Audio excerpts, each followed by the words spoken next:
Yes, hi there. I had very briefly spoken with an investigator a long time ago. I'm not really concerned about getting back with specifically him, but I did need to report some pretty substantial fraud going on in both the DA's office and now the police department's office. Do you know, is there someone I could just talk to real quick? It's a very simple issue. Yep, let me get you to our economic crime unit. Hold on one sec. Thank you very much.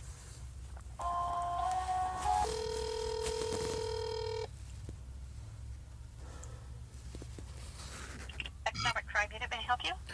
Yes, hi there.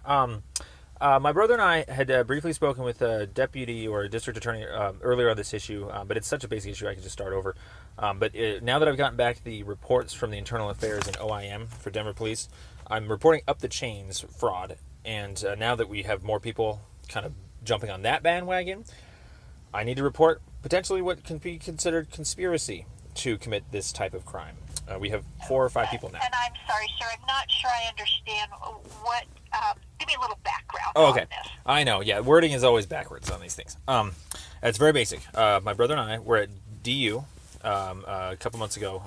We were just non-students. We were at the library. When it closed at 2, we left. We happened to have bins with us, and we put our paperwork in there, and we had a monitor on top. And so one could imagine that one would be suspicious about theft, maybe. If you were a cop, you might then detain us or something. Well, we had a security guard detain us on the way out, who we asked if he was a cop because we're familiar with like CSU police up in Fort Collins, our hometown, and he said he was, and so therefore we went ahead and kind of played his game. We gave up our ID and everything, and he cleared us without any what we find out later is actual cops present. And he used the words reasonable suspicion, so he kind of duped us and fooled us into thinking he was a cop initially. When he cleared us, we found out he wasn't. We asked some more clarifying questions, drilled down, and basically found out that they have what could be effectively have been using this policy for a very long time in their property, just going around detaining people for investigations, things like that. And the reason why we know this is because when this first all happened that night, while they're still there, right after they just let us go, we called in the Denver police to report it. They came out and essentially told us that what we were reporting was not illegal. We kind of got most of the correct definitions down, but there was still some confusion. But they basically said that, yeah, security guards can detain with reasonable suspicion because it's their private property. And so I reported that up to Sergeant Frazier and their boss. He's agreed with it. Went up to OIM, their Office of Independent Monitor. They agreed and sent me a letter Hold here. on, time out. Sorry. Excuse me, do you mean the campuses, OIM? No. Denver Police is OIM to report Sergeant Frazier and the police officers that night. Yeah. Okay. Yeah, we haven't really talked much to the security firm after that. We called them up and they said, we don't really want to have anything to do with you. There's nothing, we don't like so you. Continue with OIM. So Yes. what happened? So OIM ended up taking the case and just now sent us a letter in the mail, so we just now got it, their results, their findings, and they went ahead and agreed with the lower police officers' determinations and their boss. And the way they worded it and the variables that they think are going on, evidently they think that what happened was not illegal. And I think that there's enough variables correct with what they're wording in their reports that there's no actual communications with differences in definitions. They're literally saying that, yeah, security guards, it says right here in one sentence, Denver University is a private college and therefore unsworn security guards perform police functions regarding crimes such as theft. And so real quick on a side note, we know very well that there's certain types of shopkeeper privileges to detain somebody where you sort of have probable cause, but every time that has to happen, it's on the lines of a citizen's arrest where you've already witnessed the person commit a crime. No citizens that we know of can ever go detaining for anything short of an actual citizen's arrest or shopkeeper's privilege.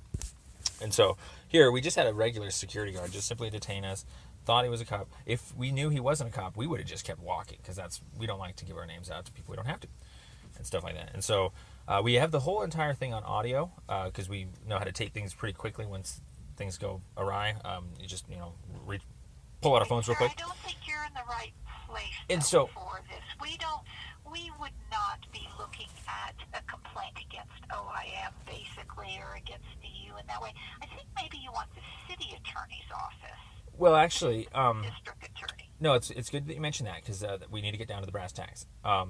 With the way this letter has come out for the OIM and for their underlying people, they had mentioned in here that a deputy district attorney, Ryan Brackley, was contacted, and it also advised that these people didn't break the law. So what we're trying to say is there's about 4 or 5 or maybe 6 people now that have all technically racketeered or conspired to get away with letting these police or these security guards commit false imprisonment. So we're actually reporting conspiracy charges for Ryan Brackley, Joe Montoya, Internal Affairs Bureau, Nate Furman, Deputy Monitor, Sergeant Frazier, and then the 2 officers, Watkins and Ariano, that night.